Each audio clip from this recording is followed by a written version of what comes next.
2024 இரவு 9 மணி முதல் 9:27 மணி முதல் என்னிடம் என் தேவனாகிய கர்த்தர் கலவுரியத்தக்க தரிசனத்தை இப்போ நீங்கள் கேளுங்கள். குறைப்பதம் மட்டதண்டத கெட்டத்து கேடுதண்டுக்கு கரக்கட்ட தொட்டு போதண்ட தரமீ ரஷ்ய அதிபர் விளாடிமிர் புடின் வேதனைப்படுகிறான். வாதையினால் காரணம் நான். அவனுக்கு விரோதமாகவே நான் என் கரத்தை நீட்டி இருக்கிறேன்.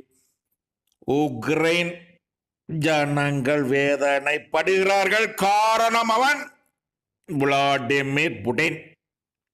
அவன் வேதனைப்பட காரணம் நான். உக்ரைன் ஜனங்கள் வேதனை நீங்கும்.